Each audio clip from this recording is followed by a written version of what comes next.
Back to Miller. Oh my goodness. Herbert. Sidearm sling, and it's a touchdown. Tyrese Maxey. Oh, good spin move by Filipowski for the news. Give him 9.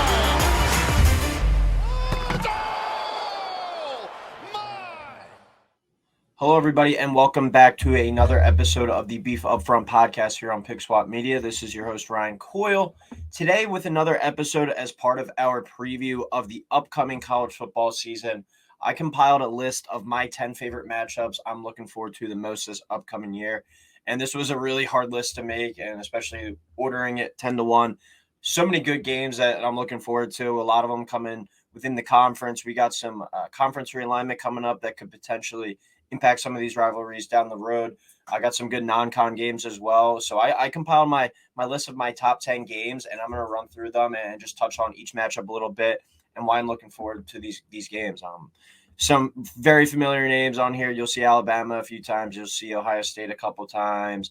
Ohio State a handful of times as well. So a lot of the big names, but we'll start it off at number 10 with one of the more classic games we see every single season on the college football calendar.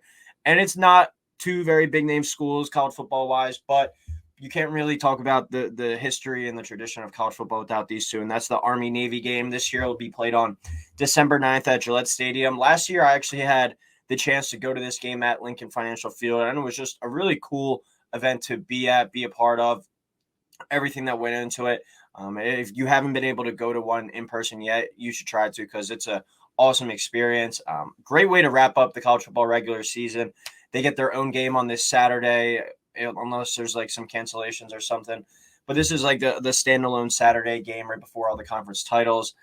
Last year was the first time the game ever went to overtime, and it hit the over as well, which is rare. I think it was like a plus of it not hitting the over. And so we got both in one year. So it was this year's game being at Gillette Stadium, a change of scenery in the past decade, or at least since like 2000. It's been primarily in Philadelphia or Baltimore over those past like 20 years or so. Since 2000, Army has only won 6 of these matchups, so Navy's been dominating the series since we turned to the 21st century. But there is a new coach in the fold this year for this rivalry, with Brian Newberry getting named the new head coach at Navy this winter. So you're introducing a new head coach to the rivalry to go along with all the pageantry and all the history of these two great schools matching up for battling for our country. And Army also is a kind of a headline that's going under the radar. As I talked about earlier, with the over not rarely hitting in this game, it's because these two teams are historically triple option teams. And Army apparently is abandoning the triple option, which is going to add a whole new flavor to this matchup, because if Navy sticks with it with a new head coach coming in, it'll be interesting. But Army's kind of going to more of a modern style offense and going to kind of spread people out and pass the ball around the yard a little bit more. So that'll be interesting to see for the first time since I don't know how long, these two teams potentially not both going to option head-to-head. So number 10 on our list is the Army-Navy game. We go to number 9, another neutral site game. This game's played in Jacksonville every year. This is the Georgia-Florida game, October 28th this season, an SEC matchup. As it's also called the world's largest cocktail party, taking place in Jacksonville yet again. Georgia leads this series all-time 55-44-2, but do note that Florida does not acknowledge the loss back in 1904 due to the Buckman Act. That's a whole nother thing to get into. But Georgia has dominated the series recently, winning 5 of the last 6 and 2 in a row, with an average margin of victory over these past 2 wins of 24.5. So Georgia has been really dominating what was one of the better rivalries in college football. There's a lot of pressure for Florida to kind of turn the page and at least get it back to competitiveness this year. The Bulldogs have emerged as really, the cream of the crop in college football and have shown no signs of slowing down. And they seem on path to go 3 straight, another undefeated season, and their 3rd straight national title. So this is a lot of pressure on Florida here, and you're kind of at like the midway point of the year. Could this be a potential, catapult game for Florida in the Billy Napier era, or could it be something of a downfall for the rest of his career? Florida only went 6-7 last year, and looking at their schedule, they could be. I have them projected at 3-4 heading into this game. So Billy Napier's seat getting hot, as I was saying. If they get blown out in this one, you're going to be hearing it from the Florida's fans that he needs to be gone before the season's even over, probably. But Georgia has really pulled away in this rivalry the past 2 years. As I said, average margin of victory of 24.5 over those 2 games. And it's going to be real interesting to see if Florida can close the gap and make this rivalry competitive again. But that's a 9th matchup I'm looking forward to the most this college football season. Number 8, one of the best, obviously one of the best games with the 10 games on this list, but one of the best non-conference games on the schedule. And we get it the first week of the season on Sunday night of Labor Day weekend down in Orlando. That's going to be LSU versus Florida State. Both these teams will be in the top 10. Very well could be like a top 6 matchup. A rematch, too, of one of the craziest games of last year's college football season where FSU won 24-23 after they blocked an extra point as time expired. And it's going to be played this, like I said, this Sunday of Labor Day weekend. So just a great way to really open up the college football season. 2 teams, legit college football playoff hopes. Florida State coming off their first 10-win season last year since 2016. And LSU closed out the season really well after losing that first game to Florida State. It looked like it might be a bit of a build up in the process of having Brian Kelly there and getting used to a new coach down there in Baton Rouge. But they won the SEC West. They beat Alabama. They failed to beat Georgia in the SEC title game, but they did win 10. They won 10 games last year. The loser of this game will most likely have to run the table the rest of the way, I think, to have a shot at the playoff. Potentially, LSU could get away with one more loss due to just a loaded SEC schedule. But this is going to be major playoff implications from the jump, and that's really the beauty of college football in the last couple of years of this 14 college football playoff. So Jordan Travis and Jaden Daniels is going to be a very fun matchup between 2 dual-threat quarterbacks, 2 Heisman-worthy quarterbacks. The premier game of the Week 1 slate is right here, playing down in Orlando, so looking forward to that one. That's our 8th matchup we're looking forward to the most. We go to matchup number 7, the Battle for LA, UCLA at USC on November 18th. The last matchup between these 2 teams while they're members of the Pac-12 before they convert over to the Big Ten next year. USC leads this series all time, though, 50-33-7. So 50 wins, 33 losses, 7 ties. USC has been brought back to life, though, when their program looked like it was heading not a downward spiral, but certainly not to where USC fans and us as college football fans expect them to be. They were right in the playoff mix last year in their first year with Lincoln Riley, thanks to Caleb Williams, and they should be right back in the mix for it again. And Chip Kelly has really put some life into this UCLA program. Last year, 9-4 season, one of the more prolific offenses in the country. Sputtered a little bit down the stretch, but they were right there in the playoff conversation until the last couple of weeks of the season. UCLA, though, has only won 6 games in this rivalry since 2000, so it has been a one-sided affair for most of the 21st century on USC side. They've been really just dominating this rivalry since 2000. Very high chance, though, that true freshman Dante Moore is the starting quarterback for the Bruins this fall, and he looks poised to be a dynamic quarterback at the next level. So he could be that next great quarterback in LA after Caleb Williams most likely goes number 1 in the draft this fall. This next year in the spring for the draft. But Dante Moore, the next up versus Caleb Williams, most likely. That's what I'm looking forward to the most out of this game. And as I said, a long-standing tradition of a rivalry in the Pac-12. These 2 teams will be moving into the Big Ten, a whole nother era. So this is a kind of a last game for the history books between these 2 schools out west for the time being in the Pac-12. So that's number 7 on our list. Number 6 on our list, the Iron Bowl, Alabama at Auburn, November 25th. A big game of unknowns in this one. Don't really know what to expect from Auburn this year. And quite frankly, Bama is a bit of an unknown as well due to the quarterback spot, what kind of style they're going to play, what they're looking to do.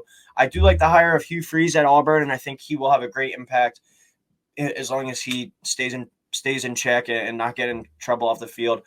In bringing Auburn back to national relevance and give them a chance to get back to competing for titles again. And then when you look at Alabama, the old Alabama back when they were constantly winning national championships, I believe it was like 4 in a 7-year span, the quarterback really didn't matter. As long as it was a game manager and the guy just took care of the ball, he was a savvy guy back there and just knew how to win games. They let the running game and the defense dominate. Now, these past few years, we've seen them become a different Alabama-type team, spread offense. They air it out and produce all these really good skill players. I think we could go back to seeing that bully ball Alabama team this year, and that'll be one of the bigger storylines, I think, of the college football season, just changing that identity again. Because when you have a question at the quarterback spot, I think when you're able to recruit as well as they usually do in the trenches and in the backfield, I think we could see them just become more of a running team. At the quarterback spot, they've gotten accustomed to having guys like Jalen Hurts, Tua, Mac Jones, and now Bryce Young. They're all gone. What will the identity of this team be? I mean, they got the transfer in from Notre Dame, Buckner. They got Jalen Milroe. They got Ty Simpson. It's going to be, it looks like a 3-horse race at the quarterback spot for Alabama. So a lot of unknowns and questions in this matchup. What's Auburn going to be like in the first year under Hugh Freeze? What's the quarterback spot at Alabama going to be? One of the better rivalries in the sport as well. It deserves to be on this list one way or another, and I'm excited to see what these two teams bring to the table. The fifth matchup we are looking forward to the most this upcoming college football season is the Texas-Oklahoma game, the Red River Shootout, Red River rivalry. I think we can't call it the shootout anymore for some political reason or whatever, but this is the last matchup between these two historic rivals before heading to the SEC.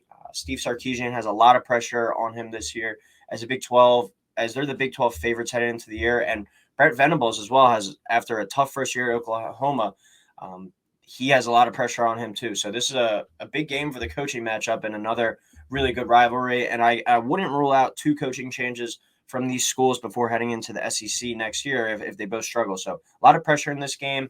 Right in the middle of the schedule could either help push one of these teams over the top or be kind of like a backbreaker for another. So fireworks are always abundant in this game. We always see a lot of points, it seems like, but last year Texas kicked Oklahoma's ass, winning 49-0, and the Longhorns do lead the series all-time 63-50-5. Before last year, though, Oklahoma did win 4 in a row in this rivalry and 6 out of 7. So Texas is looking to turn that recent history of that rivalry back to their side, and I'm expecting an offensive barrage in this one. Dylan Gabriel and Quinn Ewers, 2 really good, exciting quarterbacks. Should be another fun game. Number 4 on our list, we're going to go LSU at Alabama on November 4th. Brian Kelly made kind of a headline statement. It's kind of an obvious statement, but something that didn't really need to be said. But he said this offseason, I love beating Alabama. You know that's going to be bulletin board material for the Crimson Tide, and especially since they got them at home. But all fall, that's going to be something in the back of Nick Saban's mind. But Brian Kelly takes over last year at LSU and asserts his dominance and his great coaching ability right away, taking down Alabama by going for 2 in overtime in one of the better games of the season last year. LSU back this year looking like a monster ready to break back out again in the SEC. This should be a top 5 team, this LSU team, before the season, and Alabama should be up there in the same conversation as well, per usual. Should be a great rivalry for the foreseeable future with Kelly and Saban leading the way for those programs in great hands. Jaden Daniels, we touched on a little bit earlier, a Heisman candidate at LSU, and then we just talked about Alabama, where they have some questions at the quarterback spot and identity-wise at the moment, I think. But either way, they're going to bring it no matter what. They're Alabama. Are they going to be as dynamic at the quarterback as years past? Probably not, but still, they'll find other ways around it. And if Jalen Milroe is a starting quarterback, dude's got wheels. They'll find really creative ways just to get the ball in his hands and kind of limit what he does in the passing game and really just focus on building a dominant run game, I think. Either way, this matchup kicks ass, and I'm really excited for this one. I'm hoping actually for like a 10-9 type game like we saw before between these two teams. I think it was a 9-6 game. It was just really low score and really fun. Just see some of the best athletes in all of college football go head-to-head. Number 3 on the list, we have Ohio State traveling to Notre Dame on September 23rd. Last year, Notre Dame showed the ability to slow down the Ohio State offense in their Week 1 battle. Notre Dame held Ohio State last year to 21 points. When they matched up in Week 1 last year, that was tied for the lowest of the season. The only other game that Ohio State was held to 21 or less, was held to 21 points all season was in the monsoon game against Northwestern, where it was like 60-mile-per-hour wind. So Notre Dame has kind of the blueprint of how to slow down Ohio State. Let's see if they can act on it again this year. The Irish are going to be led by Sam Hartman at quarterback and will likely be undefeated heading into this matchup. I believe it'll be 3-0. So with 2 more marquee matchups for Notre Dame after this game against USC and Clemson later in the year, this game looks like a must-win, because if you are able to beat Ohio State and then you split the games between USC and Clemson, you should still have a pretty good chance to make the playoff as long as you win every other game on your schedule. But if you lose this one, then you're going to have to win both of those. And against USC and Clemson, that's going to be tough. So difficult task ahead for Notre Dame after this game. But winning this one, that gives you a little bit more breathing room, I think, going forward. What quarterback's going to be under center for the Buckeyes is a big question. Is it going to be Devin Brown or Kyle McCord? Will Marvin Harrison be lighting it up like last year or come back to earth a little bit without C.J. Stroud? Some major questions in this one, and that's another thing I'm really looking forward to. Will Notre Dame's progression from the second half of last season carry over to 2023? We'll have to wait and see, but another early season game in September that should tell us a lot about both of these teams. And Marcus Freeman, once again, coaching the second game against his former school, his alma mater, where he played at Ohio State. He gets his Notre Dame Fighting Irish at home this year, though, so should be another really fun game out there in the Midwest. Number 2 on our list, Texas at Alabama on September 9th. Two of the biggest brands in all of college football square off for the last time in the non-conference or before they become SEC rivals. Last year, Texas gave Alabama a real fight and was in control at the beginning of the game before Quinn Ewers exited with a shoulder injury. And expectations this year are huge for Texas as they enter the year as the favorite on the books to win the Big 12. Steve Sarkisian, as I was talking about, a lot of pressure on him. If he flops, could he potentially get fired before going to the SEC? Texas goes to the SEC. We'll see. Bama plays Middle Tennessee week 1, and Texas is playing Rice, so both figure to be at 1-0 coming into this game.